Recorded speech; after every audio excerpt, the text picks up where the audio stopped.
Good evening, everyone, and welcome to Science Pub, where the top minds at Oregon State University share their passions in work and research with our community members.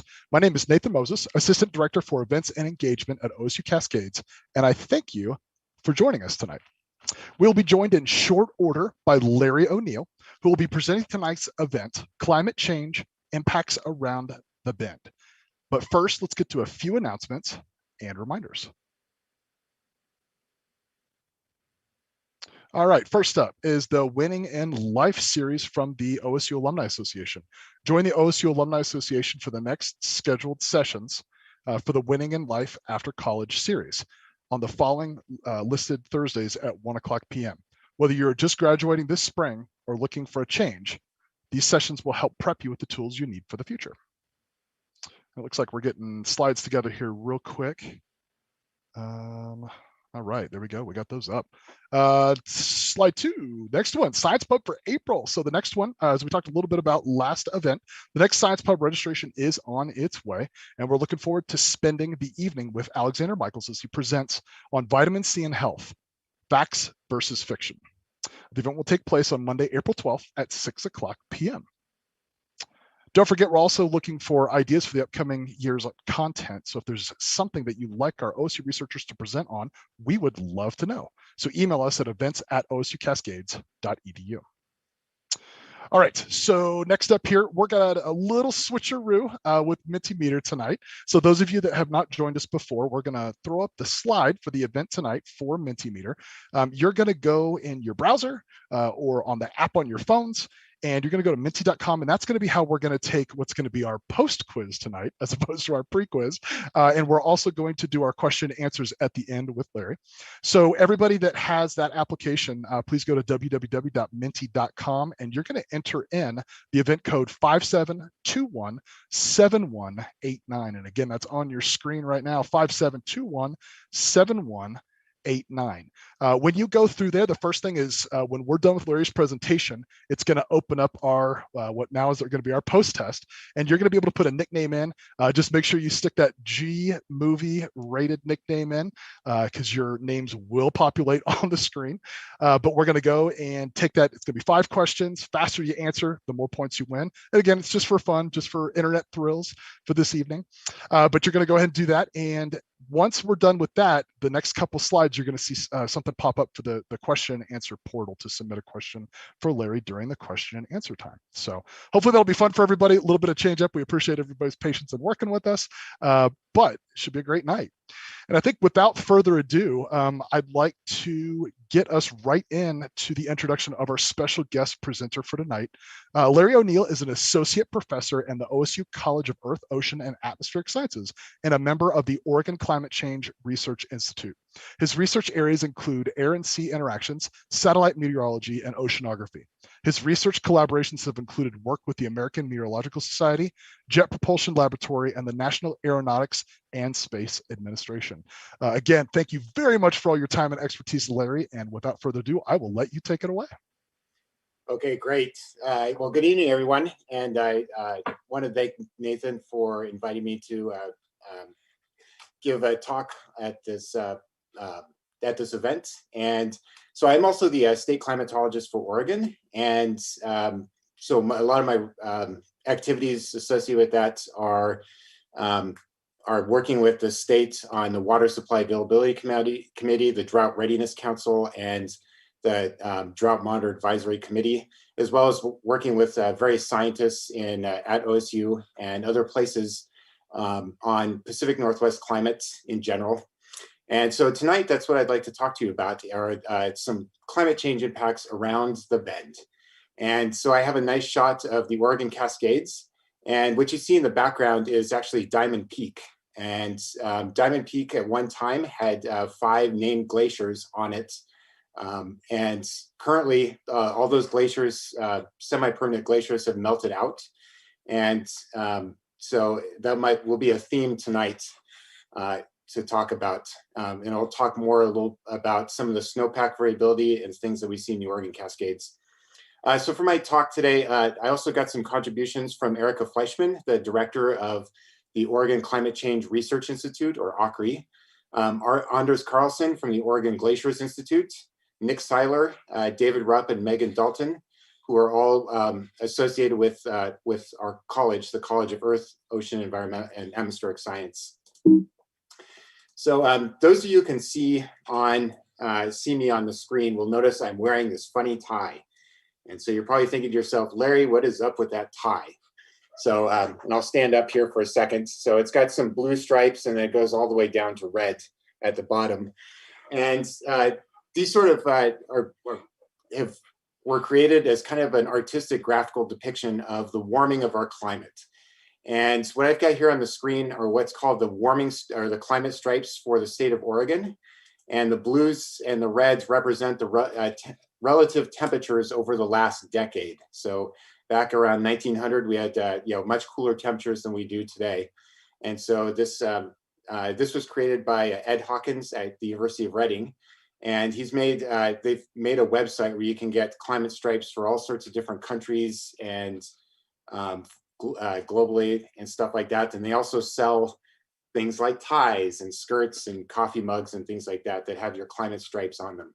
So I only get to wear this tie once or twice a year. Once when I do the climate change part of our one of the classes I teach, and then also today. So I was quite excited to break out the tie. So a lot of what I'll talk about today is presented in the recently released 5th Climate Assessment of Oregon. So ORCI is part of the Oregon Climate Change Research Institute, is that it publishes a biannual assessment of the state of the climate change science, including all sorts of different disciplines as it relates to Oregon and surrounding areas, and what the likely impacts of climate change is on the state. So if you'd like to look into a little bit more detail at some of the things I'll be talking about today, I put this web address here, and I could probably, after the talk, put it into the chat box as well so that you can access it. So if what you hear today's talk interests you and you'd like to know more details, you can go there for it. So today, some of the presentation topics I'll touch on is going to focus on the Bend, Deschutes County, and Central Oregon area. And what I'll do is I just want to spend the first part of the talk just looking at the basic details of the historical trends, current conditions, and then projections for things like temperature and precipitation in Central Oregon. And so I think it's kind of important to get an idea about what kind of this physical state of the climate system, what we're looking at, what we've seen in the past, and then looking into the future as well. And then I'll touch just on a few of the impacts of climate change in Central Oregon. And so I only had 25 minutes really to give this sort of talk, and it's supposed to be an informal pub talk. So there's no way I can talk about all the different impacts that we project will occur in Oregon or Central Oregon. So I will just go through one or two, but I'd be happy to, if you want to ask questions about other things that I don't talk about, please do. So what are we looking at as far as the state of our climate in 2020, as far as temperature goes? So we talk about climate change and global warming. How much has the globe warmed? How much has Oregon warmed? And what I've shown here is a time series of the average temperature in Oregon for every year since 1895 all the way to the current year to 2020. And then what's listed here is just the mean for the last 30 years, or for the 30-year period between 1970 and 1999. So you can see that the average temperature in Oregon is about 47 degrees Fahrenheit. And so for 2020, the statewide temperature average in Oregon was about 48.8 degrees Fahrenheit. It registered as the 8th warmest on record, as the period of record between 1895 and 2020. So this is about 1.8 degrees Fahrenheit above the 1970 to 1999 mean, and about 2.4 degrees Fahrenheit above the mean for the entire last century here. So you can see that we were quite a bit warmer there. So if we zoom down into Deschutes County, we can also get a similar time series. So it looks fairly similar as the state of Oregon one did, except, of course, Deschutes County is kind of in at a much higher elevation, something around 3,000 feet and above, some mountains in it. So its average temperature is a bit cooler. It's about 43.7 degrees Fahrenheit. And last year, Deschutes County was about 45.6 degrees Fahrenheit temperature. So it was actually the 7th warmest on record, and about 1.9 degrees Fahrenheit above the 1970-1999 mean, and about 2.2 degrees Fahrenheit above the mean of the last century. So basically, the climate has warmed, quite a bit over the last century. Here. So what are we looking at as far as the latest climate projections for the next century? So this is a very important question. And so this is presented in detail in Oregon's 5th climate assessment. And I'm just going to summarize one of the key figures with that. So this time series goes from 1900 to 2100. So it spans 2 centuries. On the left part is the historical observed temperature record. So the blue bars show the average for every year. And then this black line is a mean, is like an average over, like a 10-year period, running average. So you can see that there wasn't much of a trend. There's some small variability until we get to about the 1980s, well, to 1970 or so. And then the temperature started rising quite a bit, and it started to accelerate as we have moved into the 21st century. So we see a clear signal of global warming in the historical observational data record. So there's no arguing about that. And what I showed before was that last year we were 1.8 degrees Fahrenheit warmer than relative to our 1970 and 1999 baseline average. The projections, so there are a number of different kind of projections, and what's unknown in climate when you run climate models is the emissions of greenhouse gases that the model processes and takes into account in the circulation and the weather patterns and things like that. So there are 2 emission scenarios. We have to basically guess at what the emission scenarios are going to be, depending on future policy decisions or future technological developments and things like that. And so there are 2, there are a number of emission scenarios, but I'm only going to show 2 today. One is called a moderate emission scenario, and it's what we call the RCP 4.5 scenario. And basically it's, they specify a certain concentration and growth of greenhouse gas concentrations in the atmosphere. So that's principally carbon dioxide, methane, and nitrous oxide. And so there's a moderate emission scenario where, we peak our emissions, anthropogenic emissions by 2040 and start to level them down afterwards. So that's kind of a scenario that we hope to be on. The other scenario we look at is what's called the high emission scenario. And that's one where we do not mitigate our emissions of greenhouse gases to any significant degree. So this is kind of like a worst case scenario where we have no policy changes or no technological advances that helps us to reduce the amount of greenhouse gas emissions that we put in the atmosphere. And so I show both these as a range of possible scenarios into the future. So these scenarios, at least for the average temperature for Oregon, by 2050, our moderate emission scenario, or RCP 4.5, predicts about a 3.9 Fahrenheit degree warming. And then the high emission scenario is about a 4.8 degree Fahrenheit warming relative to this 1970 to 1999 baseline. So this is about 2.1 degrees warmer that we currently experience this year for the moderate emission case, and about 3 degrees Fahrenheit warmer than for the high emission case. So as you see these curves, the moderate emission case tends to level off as we get to the latter half of the 21st century, whereas the high emissions case keeps growing as the amount of greenhouse gas emissions also keeps growing through there. So by 2100, we have a range of projections from something around 4.6 Fahrenheit warmer to 8.8 degrees Fahrenheit warmer. And one point that I'd like to make a couple times throughout this talk is that these are, these range of temperatures and some of the other impacts we're going to show later there's a quite big range of futures, possible futures that we'll embark on now. And the case for mitigating our greenhouse gas emissions is fairly strong, because if we can keep these lower levels of warming and projections, our impacts will also be quite less too. So that's something I want to, so that there's still quite a bit of hope for the future, that if we make these changes now, that we'll be able to reap, we'll be able to mitigate some of the worst negative impacts in the future.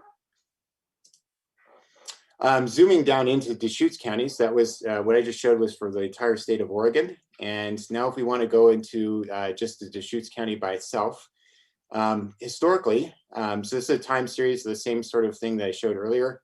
Here's the historical temperature record starting in 1950 to right around now. So historically, in our data record, the annual average temperature in Bend was about 44 degrees Fahrenheit. In 2020, and as we saw earlier, it's now warm to about 46 degrees Fahrenheit on average. So the projections indicate that, or suggest that by 2050, will warm either between 48 degrees Fahrenheit for the low or the moderate emission case to 49 degrees Fahrenheit for the high emission case. And then as we get out to the end of the century, our range of temperatures will be somewhere around 50 degrees Fahrenheit for the moderate emission case and 54 degrees Fahrenheit for the high emission case.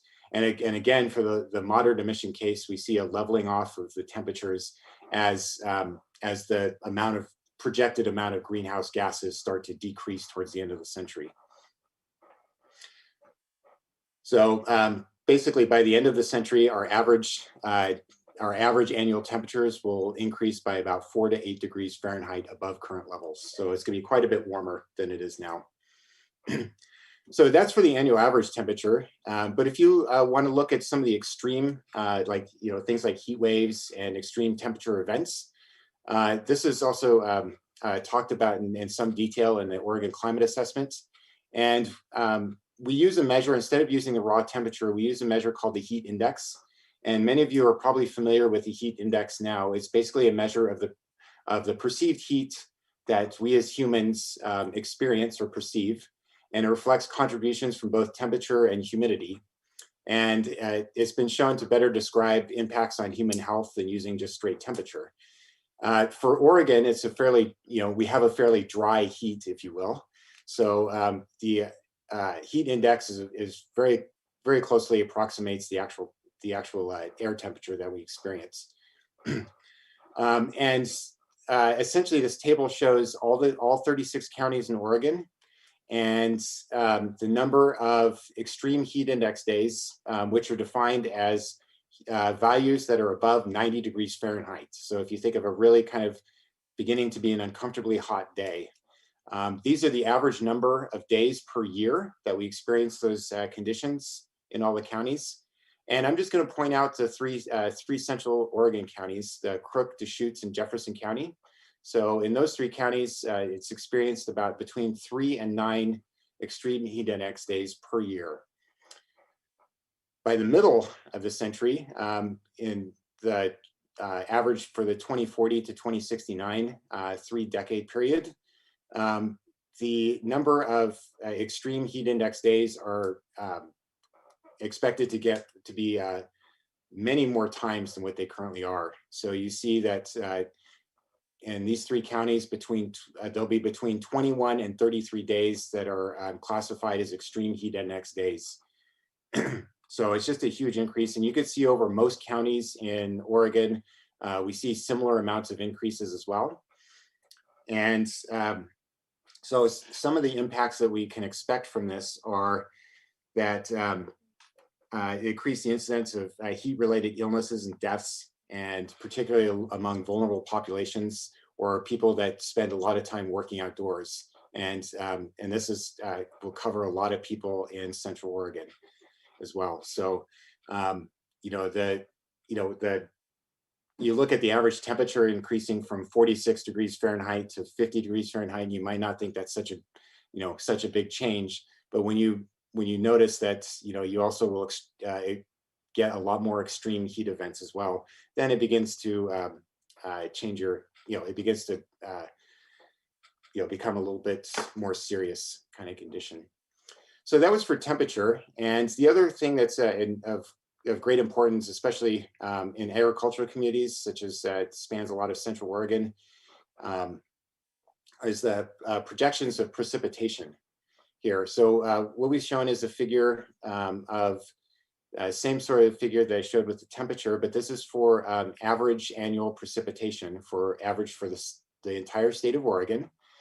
And so it starts in 1900 and goes out to 2100 here. So on the left side here is just the historical data record that we see, and each bar here shows just an annual average here. This black curve is a smooth averaged over 10 years, just showing kind of what the longer term variation or trend is. And so we could see is that over the historical period, there really hasn't been much of a trend in the precipitation average statewide at all. Although there's been a lot of variability between, wet and dry, multi-year periods where, there were some multi-year periods that have had very intense droughts, and then some periods that have had very, extreme rainfall events here. So there's quite a bit of interannual variability in the precipitation record here. So going forward, just looking at the projections into the future, we see that there is a slight trend for slightly increased precipitation statewide by the end of the 21st century in Oregon. The light blue line shows the moderate emission scenario, and then the dark blue line shows the high emission scenario too. So, and there isn't a very big difference between the two sort of scenarios. So projections are for roughly a 5% increase in annual statewide precipitation by the end of the century here. So if you look at a kind of a seasonal breakdown, of the precipitation, there is a little bit of a trend in the climate simulations for increased wintertime precipitation. So all these numbers here show for statewide and the projections for the 2050s and then into the 2080s, and then for the two emission scenarios here. So it's a very similar story between the two emission scenarios, is that during the winter, by the 2050s, we'll probably have between 4.9 and 7.9% more winter precipitation averaged over the state of Oregon. And by the 2080s, the averages can be something like 7.3 to 14.5%. So it isn't, it isn't a super big increase, but it is, it is a little bit of an increase here. In the summertime, so the annual average doesn't change much, but the distribution between winter and summer changes a little bit. So in the summertime, it's projecting less precipitation. So, something on the order of 6.3 to 8.7 less precipitation by the 2050s. And then, maybe 4.6 to 7.7% in the 2080s. So this, this less summertime precipitation will be a problem for, the increase in, because it will likely lead to increased incidence of summer onset droughts or flash droughts, where we tend to have dry summer, very hot and dry summers without very much rainfall. And so that is one projection, is that, we may be increasing the incidence of drought, these short-term drought conditions in the summertime towards the end of the century. And the other point I want to make about the wintertime precipitation too is, and it's something I won't be able to talk about very much here, is that some of these increases in the wintertime precipitation, it comes in the form of extreme events. So extreme, especially things like extreme atmospheric river events. And those are those rainstorms where we tend to get, 5 inches of rain in a couple of days. And they they have a very photogenic satellite presentation. So these atmospheric river events are often associated with our Pacific Northwest flood events that we have. So, there is a projected increase in the incidence of extreme rain events and the associated flooding that comes along with those as well. Now, zooming on back into Deschutes County, there's less of a signal for increased precipitation in Bend as we look at the projections. So historically, Bend in Deschutes County gets about 22 inches of precipitation annually. And projections don't seem to change very much, especially towards the, there might be a slight increase towards the out years, but there's no really significant trend in the increase of precipitation, at least locally in Deschutes County. And there's no significant change in the seasonal distribution, from between summer and winter. So that might be good news for so that might be good news for Bend. So that was talking about total precipitation, and that's including both rain and snow events. One of the things that the global warming is projected to bring to us is a very sharp decrease in the amount of precipitation that falls as snow. And we're already starting to see this indication in our historical data records. So this is a paper that was done by Phil Mote and co-authors recently in 2018 that computed the observed trends in April 1st snowpack. And the reason we often look at April 1st as the snowpack on April 1st, why is that a magical day, you might ask? And it's because on average, our snowpack in most places in the US West tends to peak right around April 1st. And so April 1st is usually the date, for, is usually used as kind of, a good indicator of how our water supply in the mountains is going to be, how our snowpack is going to be, and how good of a summer we'll have, and as far as water supply and stream flow goes. So all these red dots are, all these red markers that you see across the West here are at what are called SNOTEL sites, or SNOTEL stands for snow telemetry, and it's a special instrumented station that essentially measures both the snow depth and also the amount of water that's in the snowpack as well. So it's and so we have these scattered all across the West, including in our own beloved Cascades mountain ranges here. So the red circles that you see, red denotes that the snow water content of our snowpack has decreased between 1995 and 2016. And then the circles are scaled according to the percentage decrease over that time period. So you start to see some pretty big circles in Oregon on the order of 40 to 80%. And on average, the snowpack has decreased in the US West between 15 and 30% since 1955. And what's also disconcerting is that there are about 10 times as many red circles as there are blue circles, including only one blue circle in Oregon. So nearly all the SNOTEL stations in Oregon, we have observed a rather significant decrease in the snowpack the snowpack in the mountains. And what has actually happened is, as the climate has warmed, it's pushed up the freezing level to higher elevations. And so more of the precipitation has fallen as rain rather than snow during this period.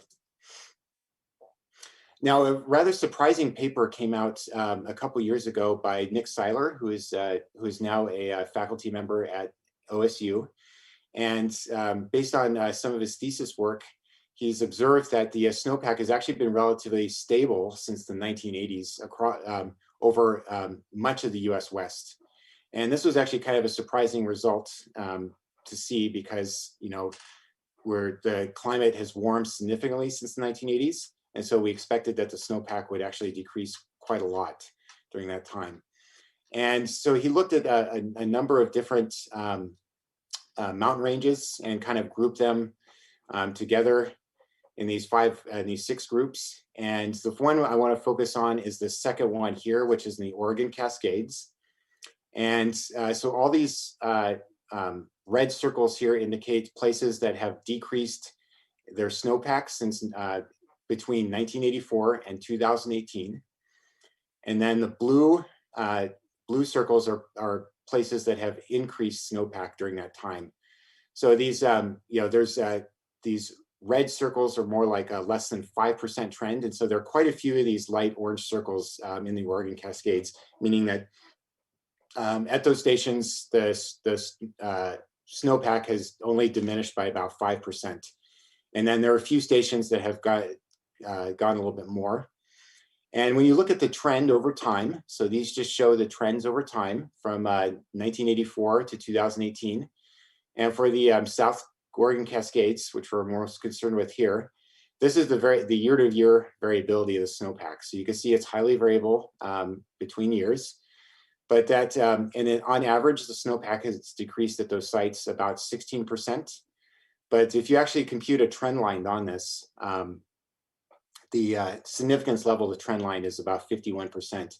So it means that there's been no statistically significant trend in snowpack since the early 80s, even though the climate has warmed quite a bit since then. So this was quite a surprising result. And basically, I don't have enough time to talk about what, show you the evidence for or show you more evidence for what we think is going on with it. But some of the key takeaways from his paper is that the snowpack has actually remained remarkably resilient over this time period because there's been a change in atmospheric circulation during that time that has led to more snow in the Cascades. And this circulation change has been linked to changes in the sea surface temperature in the tropical Pacific. And this is this sort of pattern is kind of cyclical in nature. We can see this in other sort of observations of a cyclical nature of, storminess on the Pacific Northwest and the U.S. West Coast, where we have a 20 or 30 year period where it's there's more precipitation and more snowpack than in other years here. And what the climate model simulations suggest is that this period of time where we've been the snowpack has benefited from being in the right phase of this cyclical pattern is going to come to an end. And so no longer will the natural variability of the atmosphere offset the changes in the snowpack due to global warming. And so there's fairly high confidence that in the next 30 years that we're going to have a rather sharp reduction in the snowpack in the Cascades as the cyclical pattern changes phase into one that does not favor weather patterns that will give us lots of snow in the Cascades. And so this was actually quite a surprising result, and it's going to have severe, fairly severe consequences for our water supply going forward. So what do these projections of the mean April 1st snowpack look like? So I've shown just some maps of the snow water content of the snowpack. So this is how we measure, kind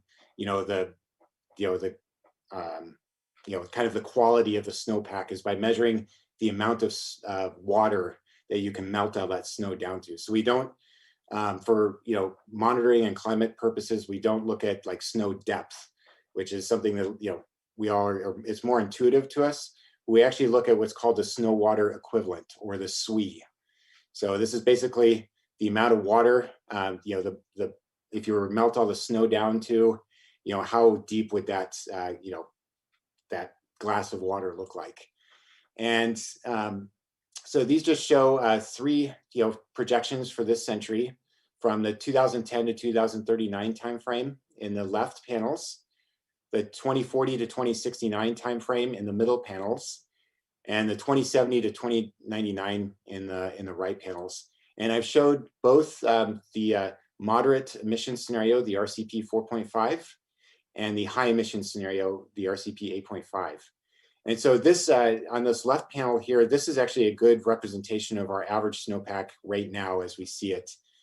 So there's, it's still fairly widespread, and it still goes down to, what we consider fairly low elevations, about 3,000 to 4,000 foot elevation mark here. But as the climate slowly warms, the aerial extent diminishes by quite a bit as, the lower elevation sites start to melt, go snow-free throughout the year or melt out very quickly. And then by the end of the century, and particularly for the high emission scenario, we have very little snow that is projected to be left. And what snow we do have will fall on the highest peaks, you know, such as Mount Hood, Jefferson, the Three Sisters, and you know, Diamond Peak, Mount McLaughlin at the bottom, and then also in the Wallowas here. So the Central Oregon Cascades is very likely to see a very drastic decline in the seasonal snowpack by the end of the century. In both emission scenarios, really, but it's not quite as bad in the mitigated emission scenario. And so there are two components of why this happens. One is it's just the temperature is warmer, so the snow, what snow does fall will melt out earlier. But also what would have fallen as snow will now more likely fall as rain. So it's this rain versus snow, you know, the precipitation that falls as rain versus snow that will change quite a lot as we warm the climate here. And one thing I wanted to show is the you know, water year 2020. So not the winter we just experienced, but the one the year before. Water year 2020 between October 2019 and September 2020. This was actually a very good example of the kind of winters that will the snowpacks that we'll begin to experience with, you know, as a consequence of climate change and in the coming decades. And what I've shown here is just a figure that's kind of an index of the snowpack over the Willamette Basin. And so these are very nice indices that the NRCS puts out, and Scott Oviatt generally updates me with. And what it shows is basically it starts on October 1st and ends in July. And this dashed line here basically shows, you know, the relative snowpack in the Willamette Basin, which covers, you know, the Central Oregon Cascades, most of the Central Oregon Cascades. And so this dashed line is like the average or typical snowpack that we get over the historical data record. The colors beside here are just the you know, the spread or variation that we've had in the historical data record. And then this red line here is what we experienced during water year 2020. And what we saw was that, you know, there was no snow basically, or very little snow in the Cascades up until just around Thanksgiving of that year. Then we got a little bit of a storm. You know, we had a very dry December, very little snow. It was warmer than normal. And so we were way behind on our snowpack going into January. We had one or two, you know, a series of maybe 2 atmospheric river events that actually caught us up quite a bit. But then also, you know, for the most part, for most of the year, we were well below normal in the snowpack, except for this, you know, this late April or late March storm that we got that kind of really helped us out.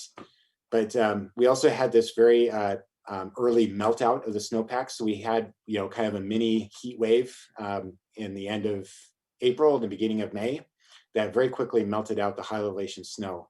And so we kind of melted out a couple weeks early, you know, maybe 2 or 3 weeks early than we typically did. So this is going to be very typical of what we project to experience in the future. And it's going to be a delayed accumulation, a delayed start to the snow season, reduced peak snowpack or snow water equivalent, and an early melt out of the snow that we do get here. And so these are typically, you know, each one of these are typical components that we call snow drought, which is kind of a new term that describes the drought that's precipitated by you know, variations in our water supply from snowpack. So a really important part of our snowpack that forms kind of the headwaters for a lot of our watersheds are glaciers. And so this warming, high mountain warming, and then these variations in snowfall that we are projected to experience and have already experienced are taking a real toll on the glaciers that live in our on a lot of our mountains. So this just shows a picture from Anders Carlson from the Oregon Glaciers Institute that shows just recent changes in a glacier on North Sister. It's called the Lynn Glacier. And so this was a picture of it in 2004. It shows the extent, so it shows a kind of the terminus is goes down to a very low elevation here, and then the recent picture in 2020, which shows that, you know, like the bottom half or 2/3 of this glacier have completely melted out, and now what's left are kind of in the shadows up here. So Lynn Glacier is near, you know, it's near gone, but it's still technically an active glacier here. So there, you know, there are a lot of potential impacts for Central Oregon and for all of Oregon, really, for what it would mean if we lose our glaciers to global warming. One of them is that glaciers are a natural reservoir that are stored in the mountains, and we don't have to do anything for it. So it'll store snow and water for us, and you know, it'll melt a little bit of it out in the spring and summer into our streams and rivers, and provide kind of clear and cold water throughout the summer that we can benefit from. And so Anders has put together, as part of his research, he wants to monitor these glaciers and also research the causes for why they're shrinking. So he's compiled kind of a list of known glaciers in Oregon since the 1950s. And this is just a table showing all the glaciers on the mountain zone. So like Mount Hood, Jefferson, North Sister, the Sisters, and the other glaciers here. I'm sorry. And the names of all these glaciers. And then through a line through them are glaciers that are no longer basically active glaciers anymore. And it is what he calls dead glaciers. So these are glaciers that no longer are too thin, or they're not, you know, or they've completely melted out here. And these are glaciers that we've lost. And what's important here to recognize is that glaciers take decades to centuries to form. They're very thick. You know, they could be hundreds of meters thick and extend elevation ranges of, you know, thousands of meters. And, you know, once they're gone, you know, it takes decades for them to melt out and disappear. And they will take decades again for them to reform, if they ever do, you know, in the next few hundred years here. So of the 63 known, there's 63 known glaciers here on these mountain ranges. And of those, by summer 2020, only 29 of those have remained. And I just put the, you know, the mountain peaks, or the, you know, the different mountain peaks where, you know, 0 of 1 is that, you know, on Mount Bachelor, Dutchman Glacier no longer exists. There's no longer a glacier there. The glaciers that do, that have survived are on some of the tallest, you know, tallest mountain ranges. So obviously Mount Hood, Mount Jefferson, and South Sister are here. Lower elevation mountain ranges like the Wallowas, we don't have any more glaciers left on them. Benson Glacier is still there, but it's not technically a glacier anymore. And so essentially we don't know which proportion of those have melted out due to natural variability, and which of those have melted out due to anthropogenic global warming. So but the glaciers that have died have had similar characteristics. And what Anders has shown here is basically on the y-axis here. So each dot here represents one of the 63 glaciers that I showed before. So this is the elevation, the top of the glacier on the y-axis, and then on the x-axis is the bottom of the glacier, the elevation that it's at. And the red symbols indicate glaciers that are no longer with us, that have disappeared. And you'll notice that all the red ones are the glaciers that are at the lowest elevations. And the glaciers remain. They're the ones that are either higher elevation, or they've had a larger vertical extent or elevational extent here. So essentially, if you want to summarize this, the you know, the smallest and lowest elevation glaciers were the most vulnerable to a warming climate. And so those were the first to go. And so it's, I think it's very important for us to monitor these continued changes as we go forward, because of a lot of implications for our water supply and stream flows. And so very quickly, I want to go through what this, you know, essentially one of the big impacts for the change in precipitation is rain versus snow. There's the effect on stream flows. And that will impact. Most of our water supply comes from, rivers and streams. So if we look at a monthly hydrograph for the Deschutes River. Down here is the Deschutes River below Bend, Oregon. So this is just a nice local river. And the black curve here shows the historical hydrograph for each month. So what this means is this is the amount of water that flows in the river during each month in cubic feet per second. So historically, we have fairly low flows when we get into wintertime here. So a lot of the precipitation is, in the headwaters of the Deschutes is falling as snow versus rain. So there's not much melting historically. So we don't get very much stream flow in the wintertime. But as the springtime comes and the snow melts, we tend to get a surge in the springtime stream flow. So our peak stream flows tend to occur later in the spring and earlier in the summer. However, under climate change, some of the projected impacts on the stream flow are that as more rain or more precipitation falls as rain versus snow, then the stream flow, peak of the stream flows will occur in the wintertime rather than in the spring and summer. And this occurs because rain doesn't get stored anywhere in the mountains. Most of it will run off into the rivers and go down the watersheds very quickly. So we lose our natural reservoirs of snowpack and glacier melt. So a big implication is during the summer is that we're going to have much lower peak flows when our demand for water is the greatest, both from irrigation, but also from other uses as well. So this hydrograph was for the middle of the century right here. And now as we go later into the century, so from 27 to 2099, the high emission scenario will actually widen this disparity by quite a bit. So the orange curve here shows the high emission scenario of climate change, and then this is the projections based on the moderate emission scenario. So this, we're going to have much higher peak flows during the wintertime with the higher emission scenarios, and much lower stream flows during the summertime in the high emission scenarios. So one of the implications for this is how we manage our reservoirs and store our water. So right now, we're able to, leave reservoirs emptier than we, relatively empty during the winter and use it as flood control. And then as, the precipitation tails off in the springtime and the summertime, we're able to fill those reservoirs up with snowmelt because we don't have much of a risk of flooding anymore.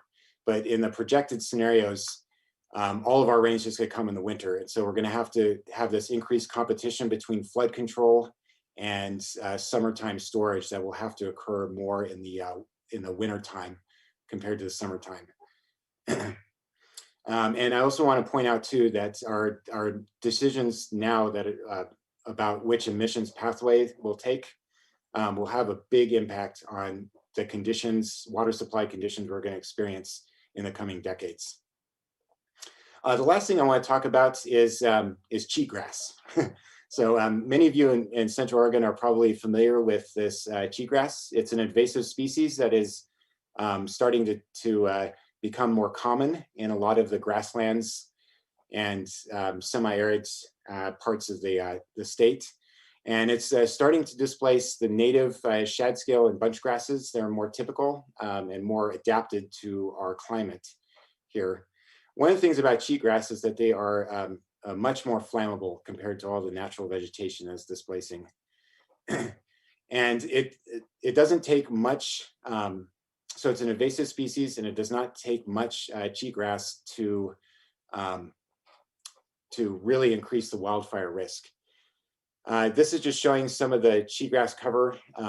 It shows the areas in red in both these images are where the cheatgrass cover is now estimated to be greater than 15% of aerial coverage within the Intermountain West. So this covers a lot of Central Oregon. So you can start to see it's creeping into Crook and Deschutes County, but it's becoming very widespread in Malheur and Harney counties here, and then throughout Nevada and Idaho here. So it's increasing coverage, and One of the things that cheatgrass is doing is it's contributing to the change in fire dynamics that we've been experiencing in the US West over the last few decades. And so, like I said before, cheatgrass is very flammable, and areas with high abundance were twice as likely to burn. So studies have shown that areas with high abundance of cheatgrass were twice as likely to burn as those with low abundance. And what's more important too is that the areas that with cheatgrass were 4 times as likely to burn multiple times. So, and one of the reasons for this is because cheatgrass tends to reestablish itself after fire much quicker than native vegetation. And so every fire cycle, you get more cheatgrass, which creates more fire hazards and kind of begets more cheatgrass. So it can kind of is a positive loop. And it doesn't take much cheatgrass to increase the fire probability. So studies have shown that the fire probability is increased considerably at 1 to 5% cover. So it doesn't take much in the landscape to produce this. And maybe one good note, so one of the reasons I want to show this is that there are some indications that climate change as the landscape warms and dries out, is that possibly this will make the landscape a little bit less hospitable for cheatgrass. So climate change might actually help mitigate one problem at the expense of many others. So I really wanted to go through more stuff and more impacts, but I just didn't have time to. And so I wanted to just list a couple that I would have liked to have talked about, but couldn't. So I did talk about decreased snowpack and earlier snowmelt.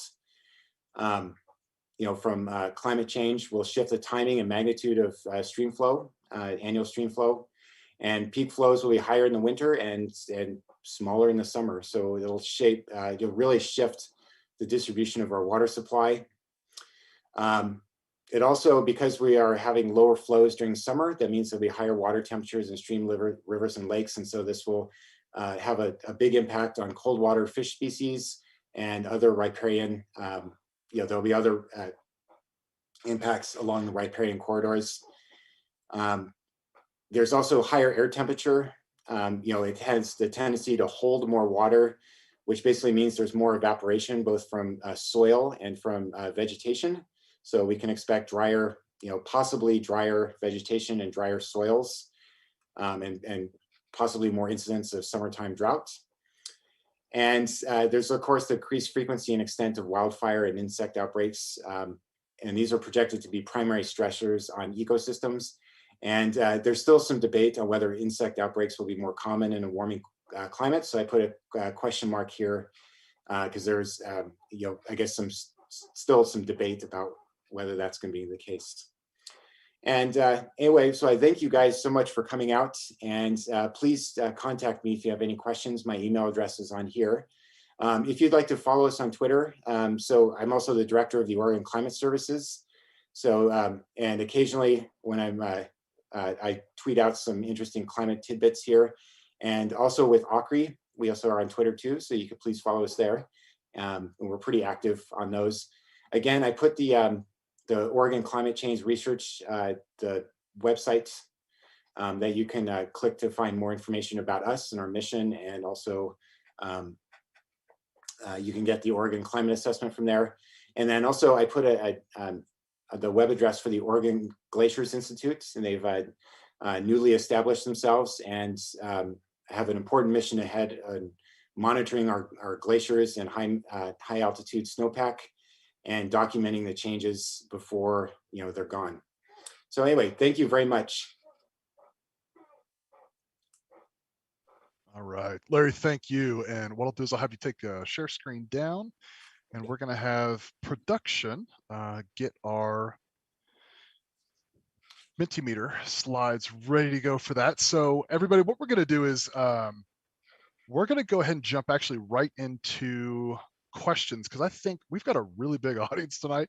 So I'm going to make sure that we have plenty of time to get as many questions as we can. So how many people showed up? A number. We've got currently right now we had 126. So pretty good turnout tonight, everybody.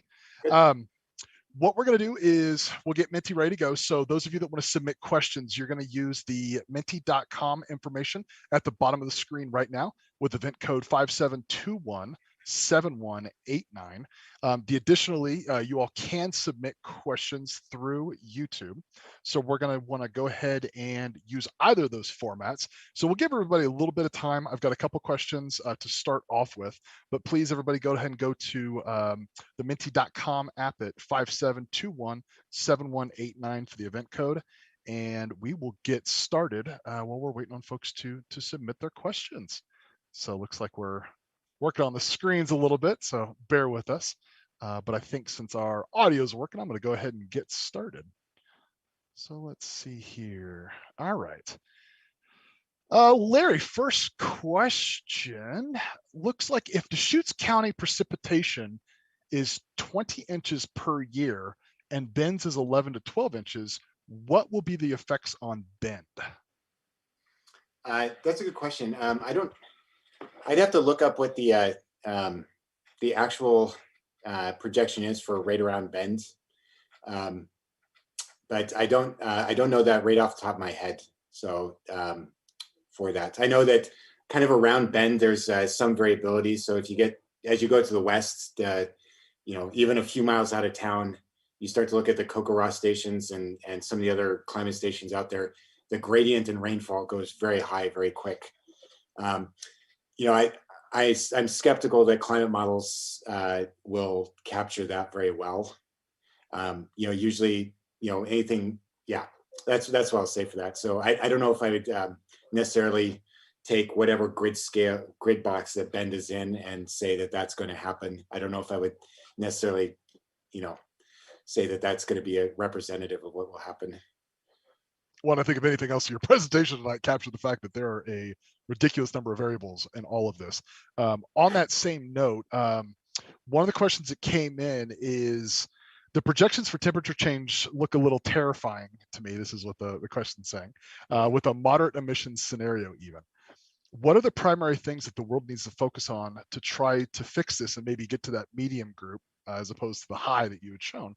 And I know you had said that greenhouse gases, but I guess what would be those target areas kind of in your work that we should probably focus on as a global society?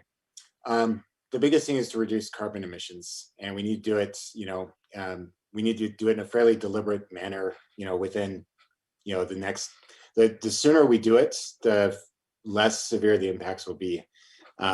There's not going to be any way around that.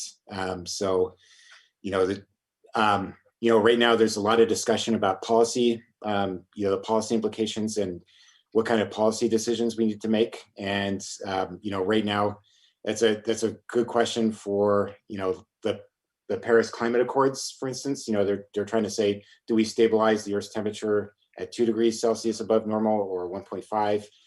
There's some big, it's a complicated question because it kind of infers that there has to be big changes in, our economy. Well, not necessarily big changes in the economy, but there needs to be changes to, for instance, how we use fossil fuel, how much we use, and our transition to renewable energies. So that needs to be kind of a priority, is that we're getting to the spot now where we do need a, kind of a large scale collective response to shift away from, carbon intensive, industries or processes or things like that. So that's going to be the biggest thing we could do at this point. There's some things we could do as individually, and we should do them, but at this point we do need kind of a larger scale, more of a collective response to get this, down to where we need it to be at the, kind of the time scale we need it to be at. And people can argue about, how far down we need to go and how long out we need to go, but it's clear from all these things that we need to do something fairly, we need to consider that. Yeah, it's speed and substantiality. I mean, big effort very quickly. So yeah, I hear you there. Excellent. The next question, is there any evidence of a pattern of increased offshore wind events in the fall for Oregon? And the example here, it looks like 2017, the Wine Country fires, 2018, Camp Fire, 2020, Oregon Labor Day fires.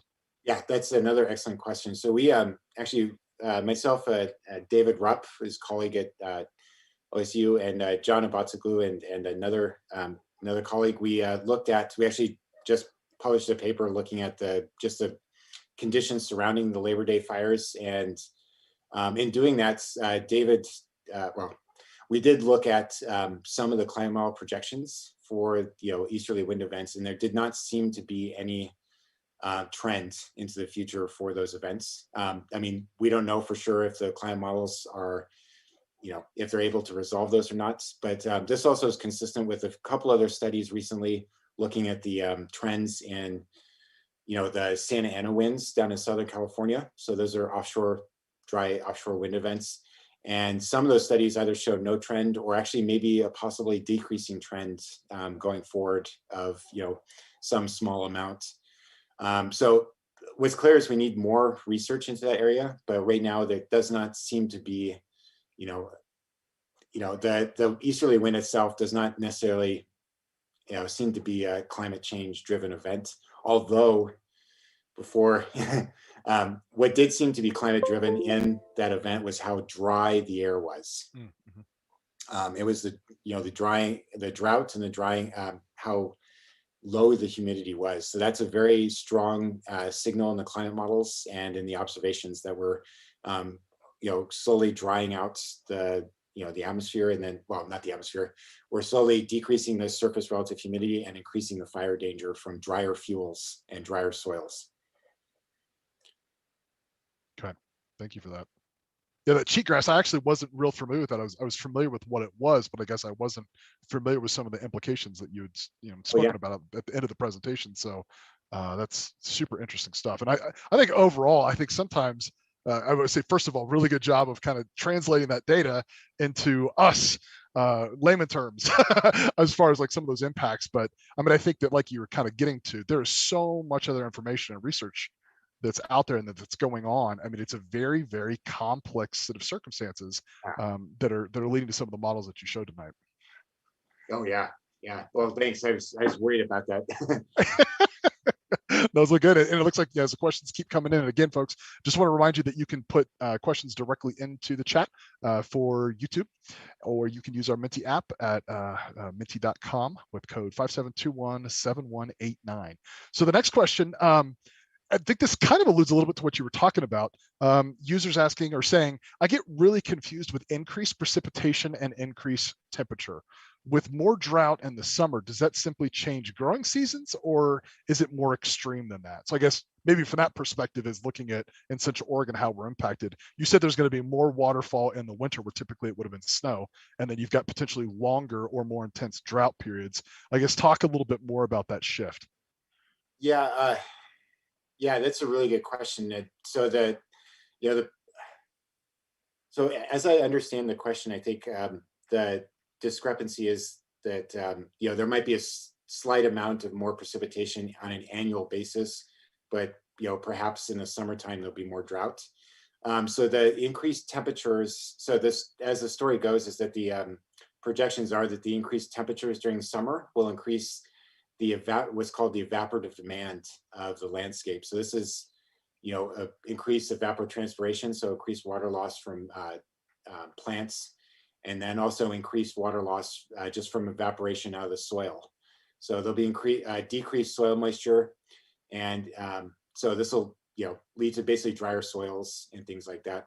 So even though we get maybe possibly slightly more rainfall during the winter, that stuff will dry out quicker during the summer. And so, we're expecting that. The other thing too is that, what I've shown are, these very smooth curves that show just kind of this gradual increase and stuff. And then as you can see from the historical data record is that there's a lot of variability, especially in precipitation.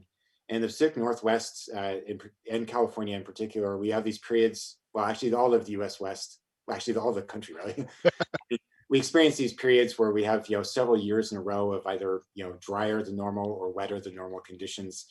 And if anything, climate change may exacerbate some of those, the extremes, the differences between those years. And, but I think it's still an active area of research to nail down exactly what the impacts will be.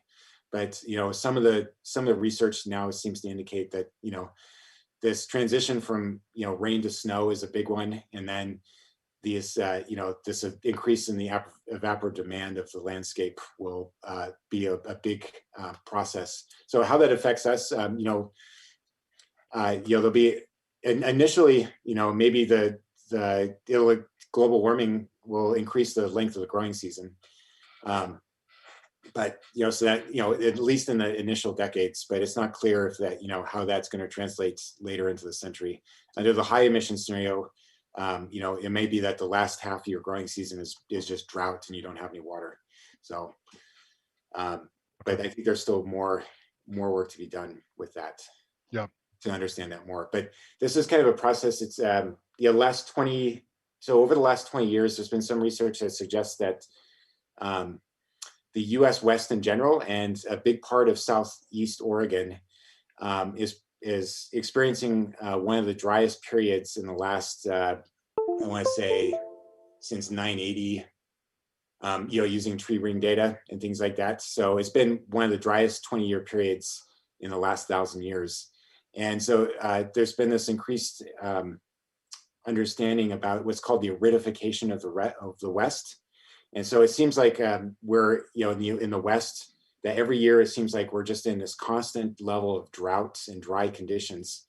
And, it's because that, we possibly is that, compared to what conditions were like in the early 20th century or mid 20th century, we are experiencing more years of drought conditions, and the droughts are starting to get progressively more severe. And it's not just, increased water, increased human water use. It's also, there's just less supply. And so it's complicated to know, there's still some complications and more research needs to be done. But, this process, that some people call it the mega drought, that the US Southwest is experiencing the mega drought, which is this kind of, historically climactic, significant, driest kind of period. And that's part of this aridification process that we're talking about. Yeah, no, thank you for that. Thank you for that. So, let's see here. Right. Another question. Okay, so it looks like maybe from a homeowner question, I'm going to assume in Bend because of, Drake Park. So the flooding that you talked about, we've got a lot of homes, especially in Central Oregon, off the Deschutes at a relatively low elevation, I guess, in regards to the Deschutes River itself. You talked, and I think this is where this is probably coming from, when you talked about the balancing act between, the reservoirs and the drought and just letting that water out appropriately. Do you see some significant impact in the future with maybe homeowners that are right off of the Deschutes River because of what you exactly talked about? Is there's going to be some fluctuation in that if we, especially in that worst case scenario that you had showed us? Is that something that, like, I guess homeowners need to be thinking about if those is it water table the water levels, I guess, of the river start increasing? Flow. Yeah, there's stream flow levels. I want to start off. I don't want to say anything about particular particular parts of the river or anything like that. I'm just going to talk in a general sense, like over kind of broad areas. Is that, and I think that's, it's hard to sometimes it's hard to translate that down to like a more regional level than that. Sure. But, it is something that's like, I don't think you need to be immediately worried about some of these, the worst things, but the worst impacts aren't expected until mid or late century in that regard. But it is something that will, you'll probably notice a shift towards. And there are, the agencies that are in charge of, some of these, thinking about and planning for some of these things. They are thinking about planning for these things. So I think it. They have this information and they realize it's there. So, I think, as an individual homeowner, I wouldn't be concerned like, tomorrow Right. kind of thing. But, decades down the line, I think it'll be more, and what I showed was basically unregulated, stream flows without any, change in, any management structure or anything to, reservoir, obviously reservoir operations, but also, other things like, levees or anything that could also impact flood risk and stuff like that. Right. Okay. So good answer. Because I think the thing is, I think people want us to give like that specific answer now, and the reality is it's just, it's not necessarily there. You can't really do that right now.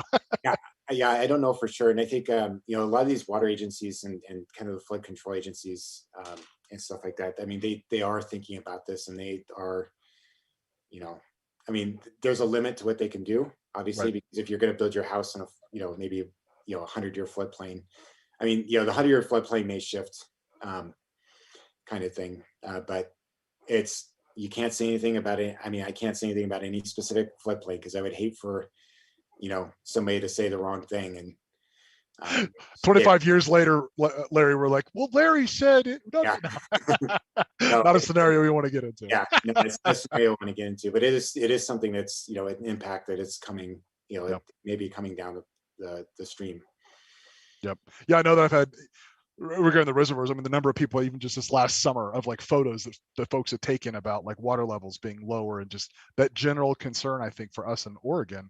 The reservoirs are such a huge part of the state, and not that they're not in other areas, it's just Wikiup and all these other areas. It's kind of what people know, not only for vacation, but that water supply.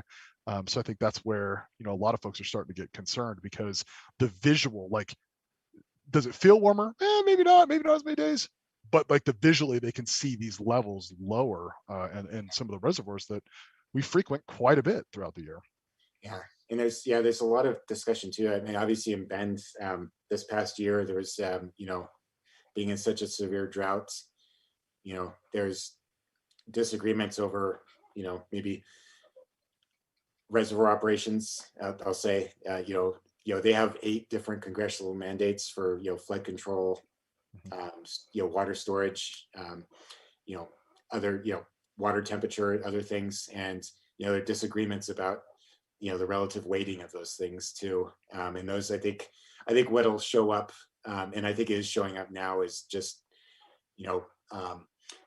people being unhappy about, relative weightings or stuff like that. And yeah.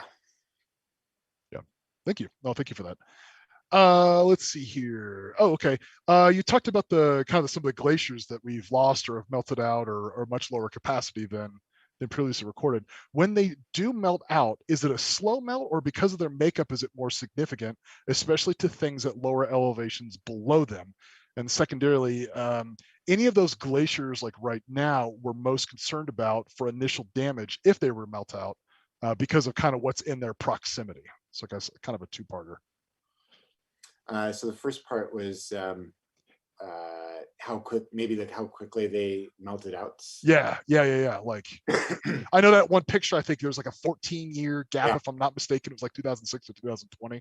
But I guess, are we concerned about a quicker melt out for some of those? And I guess for some of those that are still around, or the ones that we have that are still around, does that melt off, is it more potentially catastrophic because of things in the general area that water would be going to, that we'd be concerned about, or the materials within that glacier impacting things at the lower elevations? Not that, like, I think if you're talking about, most of these glaciers are, well away from any human structure or any roads and things like that. So I don't think there's any immediate danger. And I might be wrong about this, but I don't believe any of those glaciers have any immediate impacts on, essentially physical impacts on surrounding areas. So they do, when the glaciers, are melting out, they do, they do weight down the hills, the mountainsides. And so you can get land, instability in the scree fields and stuff like that. So you can get more landslides and things from that, or rock falls and, ice and rock falls kind of thing, as the glacier, calves off towards the bottom and stuff like that. So there is some danger, immediate danger on the mountainside, but nothing for humans that I believe. So, and then the second part of the question was, like, are there any that I guess are, it sounds like maybe not, because I think they're far enough away from if I'm translating this correctly, like anybody that's living in the near vicinity and thinking that there's just going to be this huge mudslide runoff and impacting communities. So it sounds like maybe there's not one specifically that folks are worried about, or the melt off could be so slow that we're not necessarily seeing that that immediate danger to anybody that's potentially living around that area. Yeah, I believe the meltout's slow enough that it's not, gonna be. It's not like what happened on Mount St. Helens, where everything melted out really quickly, and you got this huge, debris slide down the rivers into the lower, watershed, lower part of the watershed where people living on the side. I don't know if that's true for something like Mount Hood, where there's some, there's obviously people living around there. So that might be something I would, that'd be a question I would actually give to Anders Carlson. He's actually really interested in these questions, and he's very interested in establishing long-term monitoring programs, and then also identifying any sort of impacts and hazards that could be with it. So I'm not familiar with enough with the glacier stuff to know whether there's any immediate impact, although that's a great question. Excellent. Good. Well, it looking like a lot of people asking very similar things. So I think we're probably at the questions that we have for tonight. Again, really want to thank you kind of for those questions in that time. I think regarding questions, if anybody in the audience is curious at all or thinking about something tonight, you're like, ooh, I have this question later on down the road, you can always email us. And in the chat, I dropped it in there, events@osu-cascades.edu, and we can get that to Larry. Larry did also, if you just rewind your presentation just a little bit to his last slide of the presentation, did give you his email address as well. So I know all of our faculty love getting those questions from folks. And again, I think speaking to kind of what Larry was speaking about tonight is there's a lot of collaboration and research no matter what folks are doing. So just as we alluded to, we may not have necessarily the direct answer tonight, or you want it a little bit more. And if you do want more, we will help you find it. I mean, that's the I guess the genius and the camaraderie and the collaboration in the scientific community. It's pretty amazing, and I've been impressed with our Oregon State University researchers in that regard. So please let us know if there's additional questions at events@osu-cascades.edu. Before we wrap up tonight, I do want to get to a couple of reminders. And again, you saw these slides go up earlier, but just for our upcoming science pubs for the rest of I guess for April coming up, we've got a couple of those coming up. We have registrations most likely going out early next week. But again, go through your channels, either through your newsletters.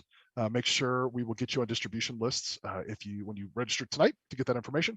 So definitely we'll see you at the next couple science pubs. But again, you can always find them on our YouTube channel at OSU Cascades for YouTube. So they will always be there. All right. Well, other than that, I think thanks everybody for bearing with us as we kind of navigated some technical things tonight. We will get back to the trivia next time, but Larry's presentation was so good, I did not want to stop him. He did fantastic tonight. So I think, again, for all of you, thanks so much for attending in the audience. We want to thank Connect Central Oregon, as usual, for our production of this event.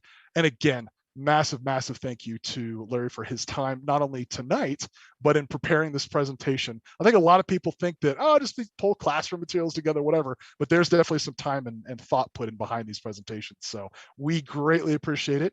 Glad that we can contribute. And this concludes our Science Pub for Monday, March, well, actually, it's not Monday, it's Tuesday. Hey, old script. Tuesday, March 16th. Definitely tell a friend about your experiences. Feel free to share this link after the event with folks that want to check it out. And we look forward to seeing you out there for future events. So thank you very much, everybody. Have a good night. Bye.